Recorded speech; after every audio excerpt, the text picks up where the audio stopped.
Good afternoon. At last, it took the whole Sunday to finish my job and to complete this recording, but it was worthwhile to do it. Anyway, let's focus on the last types or kind of worry desperate worries. The case of William Ford. I know. I keep on saying in 9 cases out of 10. But you want to know about the 10th case. When the worst that we can imagine is not illusion, but solid fact. When all that is dear to us, everything that makes life precious is going to be taken away. When joy and hope disappear, and the future ahead is a long black night. The case of what I will call desperate worries. Wait and see. That prayer that we used to repeat as children, do you remember? Give us this day our daily bread.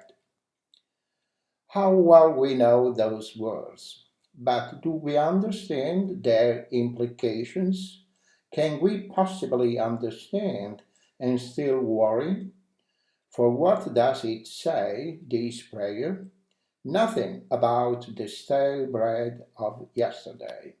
Nothing about tomorrow's bread, which isn't yet made. Just the bread of today. What did Christ tell the listening multitude? Take no thought for the tomorrow, for the morrow shall take thought for things of itself. Sufficient unto the day is the evil thereof. Those are wise and beautiful words. We should stamp them on our memories and never forget them. But can we put them into practice? Listen to the protest. Take no thought for the tomorrow, but I must think about tomorrow. How can I not think about it? I have to think of my future. Oh, my children's future. I have to think of my old age. Quite right, of course. We must indeed think of the future. Think, yes, but not be anxious, not be afraid, not make ourselves ill with worry. That is surely the meaning of a Christ advice. When tomorrow comes, the situation may have changed. Everything may be different. So why worry today? Why torment ourselves about something that may never happen? Why not eat and sleep and be happy? If you are not convinced, please examine your conscience and ask yourself this simple question. How many times in my life have I tormented myself with worry for something that didn't happen after all? More times than you can remember. I'm not surprised. We are all the same. Take William Ford's story, for example. The old proverb was right in Mr. Ford's case. Trouble never comes singly. After 40 years of a nice, quiet, ordinary kind of life, his peace and happiness were suddenly threatened from 5 different directions. Enough, you would think, to make any normal man ill with worry. Mr. Ford was not exception. He lost his appetite, he couldn't sleep, his life became a misery. What were the 5 troubles that he saw coming to him. In the first place, the nation was passing through a period of economic crisis. As a result, thing, things were going very badly in Mr. Ford's shop. He knew that if he continued to lose money for another 6 months or so, his life's work would be practically ruined. Secondly, his son Ronald was away at war in a distant part of the world. Any parent in similar circumstances can imagine the father's anxiety. Thirdly, the doctor had recently told Mr. Ford that his heart was not too strong. A period of complete rest had been recommended. If he kept on working as before, he might kill himself. So, and this is Ford's fourth worry, he had to find some honest person to take care of the shop during his absence. But he knew that he had no money to pay an assistant's salary. Lastly, his daughter Anne had just passed her final exam at school. She was a clever girl and wanted to study psychology at the university. Her education and maintenance away from home for 3 or 4 years would be very expensive. Impossible, in fact, in Mr. Ford's present circumstances. He loved his daughter very much and knew that it was going to be difficult to tell her that her ambition could not be realized. And posted the letter. So, in every way, the future looked dark. It is not surprising that William Ford felt desperate. One day he sat down to write a letter to an old friend. It covered 15 pages. He told his friend all his miseries and how disaster threatened from every quarter. Mr. Ford knew how to use words. When he took the envelope to the post office, it contained a vivid and accurate picture of his mental condition, but he never posted. Why?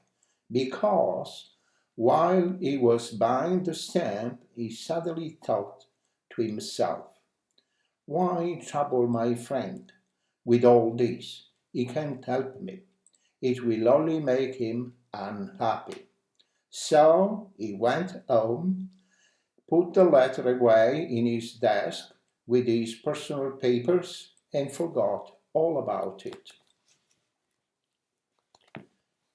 2 years later, he was cleaning out his desk one evening when he suddenly saw his friend's address on the envelope.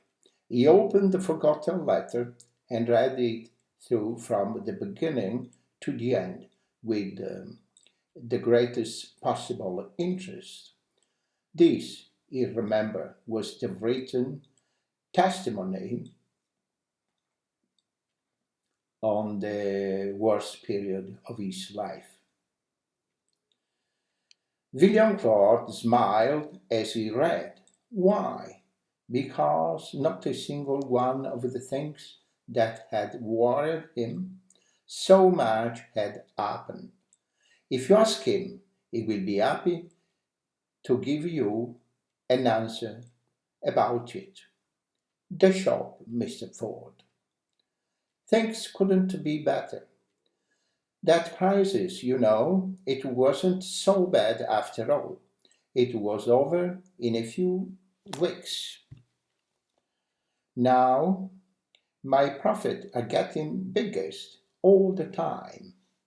How is your son? Oh, you talk about Ronald. He is fine, thank you. He finished the war as a captain, you know. He married and now he had a good job in the city. What about your heart trouble? Oh, it's much better now. I follow the doctor's suggestion, advice, of course, and the rest did me a word of good. I still have to take care of myself, you know, but there is nothing really to worry about. I feel like a new man these days. That's fine. By the way, what happened to the shop during your absence? Anne, my daughter, took care of it for me. My daughter, you know, I must say she managed everything perfectly and was so happy to be able to help me. It was an ideal solution, of course, because there was no worry about paying her a salary. I see. Is she still working for you? Oh no, things have changed and I have three paid assistants now. Anne has been at the university for the past year, doing very well too, I believe. She often says that the period she spent in my shop was a very great experience for her, was an excellent experience, particularly in psychology. So it all ended happily, Mr. Ford. Yes, extraordinary, isn't it? When I think of how desperate I was at that time, you know, people used to say to me, don't worry, it must never happen, and that kind of thing. In those days, I never believed them, but now, well, I have learned my lesson. So you see, it really is silly to worry about tomorrow. Of course, if the tenth of desperate case, the catastrophe may happen. We cannot all be as lucky as Mr. Ford. But worrying never helps. At these times, it is the best to remember the old saying. Today is the tomorrow I worried about yesterday, and all is well. And that is the last video. I do hope you are not bothered, you don't feel bothered, and you appreciate this video, particularly my effort to record this video. Thank you so much for watching.